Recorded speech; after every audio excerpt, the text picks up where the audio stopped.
Hello hi नमस्कार। मैं सोनाली आप सबका स्वागत करती हूँ मेरे चैनल घर की कहानी में। आज हम इस ब्लॉग में लास्ट वीक ऑफ हैदराबाद देखने वाले हैं, जिसमें time spend with family friends and Hyderabad. तो हम लोग उड़ीसा से रिटर्न किए और उसी रात को हम जगन्नाथ टेम्पल बोलाराम में एक गेट टुगेदर रखते हैं फ्रेंड्स और टेम्पल के फैमिली फ्रेंड्स के लिए। तो ये सब हमारे फ्रेंड्स और आए हुए हैं। तो ये है जगन्नाथ टेम्पल बोलाराम। आप देख सकते हैं ये भव्य मंदिर। मैं आपको पहले भी एक वीडियो में मंदिर का पूरा वीडियो दिखा चुकी हूँ। तो अभी मंदिर उस टाइम पे आधे अधूरे बने थे, लेकिन साइड के अभी जो जितने मंदिर है, गणेश मंदिर, शिव मंदिर, लक्ष्मी जी का मंदिर, ये सब अभी ऑलमोस्ट बन चुका है। सिर्फ मूर्ति स्थापना करना बाकी है और फ्लोरिंग करना बाकी है। वो मंदिर के जो अंदर का पार्ट है वो पूरा फ्लोरिंग हो जाएगा, तब जाके पूरा मंदिर का प्रतिष्ठा होगा। तो उस दिन वो शायद इस साल अक्टूबर नवंबर में हो। तो आपको वैसे भी मैं उसकी इन्फॉर्मेशन देती रहूँगी। तो ये है टेम्पल और ये आप देख सकते हैं हम लेडीज़ लोग का फ़ोटोशूट। सब लोग आपको हाय बोल रहे हैं। ये फ़ोटोशूट तो लेडीज़ लोगों का चलता ही रहेगा और बच्चे अपना खेल रहे हैं। सबके लिए प्रसाद बना था और आप ये देख सकते हैं ये जो मंदिर है ये रात को भी इतना सुंदर लगता है, मतलब क्या कहूँ मैं। और ये है मेरी फ्रेंड जो बच्चों के साथ ही ज़्यादा खुश रहती है। और ये हम चारों का फ़ोटो, मतलब ये लोग तो मेरे सुख दुख के साथी हैं। तो बहुत ही हेल्प किया इन सब ने मुझे 6 मंथ्स में, जब मैं अकेली थी। जितना ज़रूरत पड़ा था सब ने बहुत ज़्यादा साथ दिया। उन लोग के वजह से मैं अकेला फील नहीं कर रही थी। तो ऐसा रहा हम लोग का गेट टुगेदर। लेकिन हमारे लिए थोड़ा सा टायर्ड रहा क्योंकि हम उड़ीसा से वापस आए उसी दिन 12-1 बजे आके घर पे पहुँचे और फिर हमें शाम को यहाँ पे आना पड़ा। ये देखिए सबका खाना पीना हो चुका है और आयु अपना खेलने में लगी है। सब चले गए तो आयु अपना खेलने में लगी है। ये फिर हम लोग घर वापस आते हैं। नेक्स्ट डे का ये वीडियो है। मैंने जैसे कहा कि ये पूरा 1 वीक का वीडियो है, लास्ट 1 वीक का मैंने क्या क्या किया। तो इस ब्लॉग में मैं आपको क्लीनिंग, मेरा पर्सनल केयर और ये जैसे मैंने बोला गेट टुगेदर, ये सब के वीडियो देखने आप लोग वाले हैं।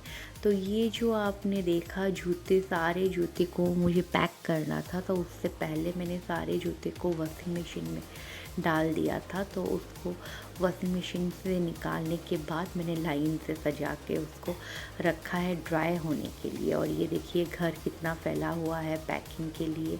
ये भी लेना है, वो भी लेना है। लेना तो बहुत कुछ है, लेकिन मतलब हम तीनों अलग आ रहे थे और इनका अपना दूसरा टिकट था, बिकॉज़ इन्होंने अपना टिकट पर्सनली किया था और हम तीनों का टिकट ऑफिस ने दिया था। तो ईच पर्सन 23 केजी का 2 बैग आप ला सकते हो। तो डुग्गू का, मेरा और इनका तीनों का 23x2 है। आयु के लिए सीट भी नहीं था, ना ही उसके लिए कोई वेट बैगेज दिया गया है, क्योंकि वो अभी अंडर 2 इयर्स है। 2 इयर्स के बाद उसको भी सीट मिलेगा। 2 इयर्स से पहले बच्चों के लिए कोई सीट नहीं है। तो उसके लिए सिर्फ 10 केजी का दिया था। तो रेस्ट जो 23 केजी है वो हम लोग के लिए। तो आप जो बैग देख रहे थे वो 23 केजी का मुझे एक एक बैग पैक करना था। जो 6 टोटल हमें बैग पैक करने थे 23 केजी के। तो मेरे पास एक वेट मशीन था छोटा वाला। मैं एवरी 1-2 केजी या 5 केजी का एक बैग में डाल के उसको वेट करने के बाद फिर उसको सूटकेस में डालती थी, ट्रॉली में डालती थी। ट्रॉली का वेट मोस्टली 4 किलो से 4.5 होता है। वो आप अगर अभी कुछ ख़रीद रहे हैं तो आप ऑनलाइन उसका वेट चेक कर सकते हैं या फिर डायरेक्ट वेट मशीन में भी चेक कर सकते हैं। तो including trolley weight, suitcase weight ही वो 23 केजी है। ज़्यादा से ज़्यादा वो लोग 24-25 तक अलाउ कर लेते हैं। तो आप 25 पकड़ के भी चल सकते हैं, इंक्लूडिंग द बैग वेट। तो पैकिंग तो चलता ही रह रहा है। एक दिन में पूरा रात भर बैठ के आयु सोने के बाद 3-4 घंटे बैठ के मैंने पैक करके ख़त्म किया।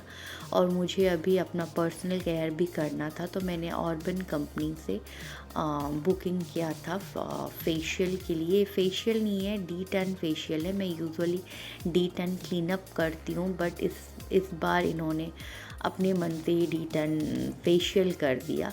पेडिक्योर मैं हमेशा नहीं करती, बट अभी गांव गई थी तो बहुत कुछ मतलब खाली पैर में करना पड़ता था, तो रफनेस के वजह से मैंने पेडिक्योर इस बार किया। थ्रेडिंग, वॉक्सिंग और क्लीनअप, डी10 क्लीनअप मैं एवरी 1.5 मंथ में करती रहती हूँ।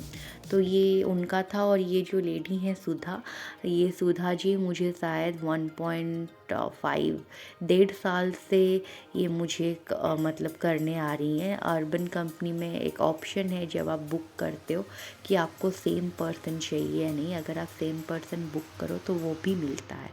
तो ये वही हैं जो मुझे कर रही थी। बट हाँ, कुछ प्रमोशनल थिंग्स मैं बताना चाहती हूँ। सारे ब्यूटिशियन जो भी आते हैं वो करते हैं, जैसे कि वो लोग आपको बोलेंगे कि हनी से रीका ज़्यादा अच्छा होता है, ये होता है, तो इसमें जो इन ग्रोथ बाल हैं वो चले जाएंगे। तो मैंने बहुत बार रीका करके देखा, बट ऐसा नहीं है। जो छोटे छोटे बाल हैं वो हनी में भी नहीं जाते, वॉक्सिंग में, ना कि रीका में जाते हैं। हाँ, ईजीएस्ट प्रोसेस जो रोल ऑन है अर्बन कंपनी का, वो ईजी प्रोसेस है, वो बहुत इजीली हो जाता है। वो थोड़े से इससे एक्सपेंसिव है, बट वो अच्छे से हो जाता है। उसका एक्सपीरियंस बहुत अच्छा रहा मेरा। अदरवाइज़ मैं एवरी टाइम हनी ही करवाती हूँ, चॉकलेट या रीका नहीं करवाती। और उसके बाद जैसे मैं बोल रही हूँ ना, फेशियल और क्लीनअप का ज़्यादा डिफरेंस नहीं होता है क्लीनअप और फेशियल में। फेशियल में वो थोड़ा ज़्यादा टाइम तक फेस को मसाज करते हैं, और फेशियल मतलब लास्ट को फेस पैक लगाते हैं। क्लीनअप में वो पैक पूरा फेशियल इतना मसाज नहीं होता है, पर दूसरे सारे प्रोसेस सेम रहते हैं, मतलब सिर्फ 2 स्किप किया जाता है, रेस्ट सेम रहते हैं। तो इतना ज़्यादा डिफरेंस नहीं है फेशियल और क्लीनअप पे। तो क्लीनअप भी आप करवाओ तब भी आपका फेस ग्लो करेगा। डी10 क्लीनअप करवाना चाहिए, धूप के वजह से हम इतने धूप में निकलते हैं, ये सब करते हैं, तो उसके लिए। तो ये है अर्बन क्लब से मेरे ब्यूटिशियन के लिए जो भी मेरे एक्सपीरियंस से मैंने शेयर किया। आशा करती हूँ आपको अच्छा लगा होगा।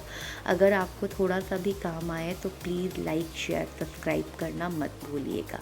फिर ये और एक दिन है जिस दिन मैं कारपेट क्लीनिंग, सोफ़ा क्लीनिंग और बाथरूम क्लीनिंग करवा रही हूँ। इस बार मैंने ये सब के लिए अर्बन कंपनी के को नहीं चुन के नो ब्रोकर को चुना। इसमें मुझे ऐसा पहला जब नो ब्रोकर से कॉल आया था, मुझे लगा था कि ये मतलब अर्बन कंपनी से 25% लेस प्राइस में देते हैं, लेकिन मुझे बाद में जब टोटल अमाउंट पता चला तो वो लोग जो प्राइस आपको बोलते हैं कस्टमर केयर वाले, उसके बाद 18% जीएसटी एडिशनल डलता है, जो ऑलमोस्ट अर्बन कंपनी का जितना प्राइस है उतना ही हो जाता है। तो मेरे हिसाब से डिफरेंस नहीं है अर्बन कंपनी के प्राइस और नो ब्रोकर के प्राइस के हिसाब से। तो इन्होंने वो कारपेट और सोफ़ा क्लीनिंग किया और ये मुझे दिखा रहे हैं कि कितना डर्ट निकला है। तो इसमें मुझे एक चीज़ और डिफरेंस लगा अर्बन कंपनी और नो ब्रोकर में, कि अर्बन कंपनी थोड़ा ज़्यादा प्रोफेशनल होते हैं। वो लोग अपने ड्रेस कोड में आते हैं, मास्क वगैरह, और उनका मशीन क्लीनिंग थोड़ा सा ज़्यादा होता है, ऐसा मुझे लगा। इसमें इन्होंने बाथरूम क्लीनिंग जो किया, इसमें मशीन का यूज़ बहुत कम किया। वो उन्होंने नीचे का सिर्फ स्क्रब किया और फिर उसके बाद उसको पोछा लगाने के बाद पानी में फिर उसको मशीन में जस्ट घुमाया। मुझे ऐसा था कि अगर वो जब मतलब सोप वाटर या जो भी उनका केमिकल्स डाल रहे थे उस टाइम पे अगर वो मशीन क्लीनिंग करते तो और ज़्यादा अच्छा होता। वैसे भी वो दरवाज़ा बंद करके क्लीनिंग करते हैं, सिर्फ फ्लोर क्लीनिंग ही मैंने देखा है कि वो कर रहे हैं, रेस्ट उसके अंदर पता भी नहीं लगता। और वैसे भी बाथरूम हमारा नया है तो ऊपर का हुआ नहीं हुआ समझ में आता नहीं है। तो ये छोटा सा मशीन है जिसमें वो क्लीन करते हैं। हाँ, वॉशिंग मशीन के पीछे मेरा बहुत गंदा था, बिकॉज़ मैं इसको एवरी टाइम निकाल के क्लीन नहीं कर सकती थी। तो इसलिए उन्होंने वो सब अच्छे से क्लीन किया। और जैसे स्टील के जो टैप्स वगैरह हैं, ये तो मैंने जैसे मैं सिफ में भी उसको क्लीन करती थी तब भी वो ऐसे चमकने लगता था, और कुछ दिनों के बाद फिर से वैसे ही हो जाएगा स्ट्रेन धब्बे की वजह से जो पानी का है। इन लोग का मुझे नो ब्रोकर का और एक चीज़ लगा कि वो लोग जो भी सोफ़ा साफ़ किए, जो भी किए, उसके बाद जो डर्ट्स है उन्होंने बाथरूम में उसको पूरा क्लीन किया। तो मुझे लगता है कि मुझे ठीक से याद तो नहीं है, लेकिन अर्बन क्लब शायद वहाँ पे क्लीन नहीं करता, वो बाद में करता है। तो ये आप देखिए बिफ़ोर और आफ्टर का फ़ोटो कितना डिफरेंस है। डेफ़िनेटली उन सब ने बहुत अच्छा काम किया है, लेकिन प्रोफेशनली मुझे लगा कि मतलब प्रोफेशनलिज्म ज़्यादा है अर्बन कंपनी के पास। ये लोग ड्रेस कोड में नहीं थे, इनका थोड़ा टाइम, ये लोग लेट आते हैं। और जो हमारा ऐप है ना अर्बन कंपनी का और नो ब्रोकर का, तो अर्बन कंपनी का जो ऐप है वो ज़्यादा फ्रेंडली है as compared to NoBroker. NoBroker के लिए आपको कस्टमर केयर को मैसेज या कॉल करना पड़ेगा, आप डायरेक्ट कुछ नहीं कर सकते। बट अर्बन कंपनी में आपका हैंडी होता है, आप चाहे तो उसको डायरेक्टली ऐड ऑन रिमूव ये सब आप अपने मन से कर सकते हैं। तो ये मुझे डिफरेंस लगा, तो आप एक बार देखिए। और प्राइस का तो ज़्यादा डिफरेंस है ही नहीं, जैसे मैंने आपको बोला। तो ये लोग सोफ़ा क्लीनिंग और कारपेट क्लीनिंग भी बहुत अच्छा किए। सबसे पहले उन्होंने कुछ स्ट्रेन रिमूवर के लिए कुछ छोटा सा स्प्रे किया, उसके बाद उसको स्क्रबिंग किया और फिर सोप वाटर में स्क्रब किया। फिर उसके बाद उसमें पानी से उसको मतलब उसको पोंछा, और फिर उन्होंने उसमें वैक्यूम लगाया। बट मुझे ऐसा था कि उन्होंने वैक्यूम जो लगा रहे थे वो और ज़्यादा लगा सकते थे। उन्होंने मुझे बोला कि नहीं, 2 आवर्स फ़ैन के नीचे रखोगे तो सोफ़ा सूख जाएगा। बट मेरा तो ऑलमोस्ट मुझे हाफ डे लग गया। मतलब सुबह वो लोग 8 बजे से कर रहे थे, 10 साढ़े 10 बजे तक उनका सोफ़ा क्लीनिंग हो गया था मुझे, लेकिन 6 बजे तक शाम तक मुझे फ़ैन ऑन करके रखना पड़ा सोफ़ा सूखने के लिए।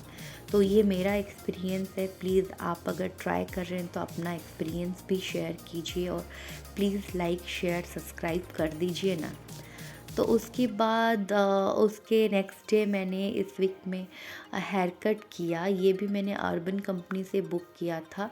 ये थोड़ा सा एक्सपेंसिव होता है एज़ कम्पेयर टू अदर्स, मतलब जैसे हमारे सोसाइटी में जो पार्लर है उससे तो थोड़ा एक्सपेंसिव है, लेकिन मुझे जिस टाइम पे चाहिए वो मुझे सिर्फ अर्बन कंपनी दे सकता है।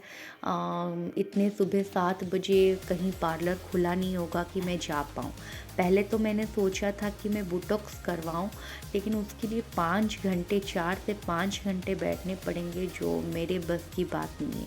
एक तो आयु छोटी है, मैं टाइम नहीं दे सकती, दूसरा मैं 5 घंटे एक साथ बैठ नहीं सकती, मेरे लिए बहुत डिफ़िकल्ट होगा। मतलब एक जगह पे कंटिन्यूस बैठ के चुपचाप बैठ के रिलैक्स करना नहीं हो सकता मुझसे, मैंने आज तक कभी नहीं किया है। तो बोटॉक्स नहीं हो पाया, लेकिन मुझे हेयर कट थोड़ा बहुत करवाना था। तो ये लोग बहुत अच्छे से करते हैं। ये जो है मंगल पांडे जी, ये पहले 6 महीने पहले भी मेरा हेयर कट किए हुए थे। ये अपना सेटअप लेके आते हैं। नीचे पहले मतलब उनका एक कपड़ा होता है ब्लैक कलर का, वो डालते हैं, उसको सैनिटाइज़ करते हैं, सामने मिरर रखते हैं। फिर आपके घर से जो भी स्टूल या चेयर जो कंफर्टेबल है वो बीच में रखा जाता है, और फिर वो आपको पूछते हैं कि आपको कौन सा स्टाइलिंग चाहिए। अगर आप जैसा स्टाइल बोलो वो वैसा कर लेते हैं, या फिर अगर आप नहीं बोल रहे हो तो वो आपका देख के आपके फेस को क्या सूट करेगा अकॉर्डिंगली वो करते हैं। तो ये इस बार, लास्ट टाइम तो कुछ डिफरेंट नेम था, मुझे याद नहीं है। इस बार उन्होंने स्टेप और लेयर का मिक्स किया है। तो बैक साइड स्टेप होगा और फ्रंट में वो फेदर और लेयर का कट होगा। तो मुझे थोड़ा सा इस बार छोटा करना था, क्योंकि लंदन में जाके फिर मुझे मतलब हेयर बांधने की ज़रूरत नहीं पड़ेगा, क्योंकि वहाँ पे गर्मी नहीं होता है। तो आप ऐसे भी खाली में हेयर रिमूव करके भी खाना वगैरह बना सकते हो, बिकॉज़ वहाँ पे गर्मी वगैरह नहीं होता है ज़्यादा। तो इसलिए मैंने थोड़ा सा ज़्यादा शॉर्ट किया है, ताकि 1 साल तक जब फिर से वापस आऊँ उड़ीसा में यज्ञ हो, तब तक वो मतलब सही हो जाएंगे। और मेरे वैसे भी बहुत ज़्यादा बाल झड़ रहे हैं, तो उसके वजह से बेटर था कि मतलब थोड़ा सा स्टाइलिंग कर लूँ। तो लेकिन बोटॉक्स और क्या दूसरा ट्रीटमेंट तो नहीं हो पाया, बट नॉर्मली हेयर कट के बाद उन्होंने ब्लो ड्राई किया और फिर स्टाइलिंग के लिए स्ट्रेटनिंग किया। उनका कहना था कि स्ट्रेटनिंग आप नेक्स्ट हेयर वॉश तक रख सकते हो, टेम्परेरी स्ट्रेटनिंग, बट मुझे वैसा मेरा रिज़ल्ट वैसा नहीं आया। नो डाउट मेरा हेयर स्ट्रेट है तो ज़्यादा रहना चाहिए, लेकिन ऐसा नहीं हुआ। मैंने मतलब आप अभी देख सकते हैं वो जितना स्ट्रेट रहेगा। अभी वो सबसे पहले वो स्ट्रेटनिंग से पहले हीट सेफर के लिए एक स्प्रे करते हैं ताकि हीट ना लगे, हीट प्रोटेक्टर। फिर उसके बाद वो स्टाइलिंग के लिए स्ट्रेटनर करते हैं। तो आप देख सकते हैं बहुत अच्छे से स्ट्रेटनिंग अभी नज़र आ रहा है, बट धीरे धीरे वो चला गया, मतलब रात तक बहुत कम हो गया और फिर 4-5 दिन में तो पूरा ही चला गया। तो ये है मेरा एक्सपीरियंस। आशा करती हूँ कि आपको कहीं पे तो काम आएगा। तो प्लीज़ अगर आपको अच्छा लगे, लाइक शेयर सब्सक्राइब करना मत भूलिएगा। जल्दी ही आ रहा है इसका पार्ट 2। इसी वीक में कितने सारे लोगों ने हमें घर बुलाया, फेयरवेल दिया, हम सब ने मस्ती किया, उसका वीडियो। और साथ ही साथ हैदराबाद से लंदन तक का ट्रैवल बच्चों के साथ अकेले करना, क्या मुश्किलें आई मुझे, ज़रूर देखिएगा नेक्स्ट वीडियो। तब तक लाइक शेयर सब्सक्राइब करना मत भूलिएगा।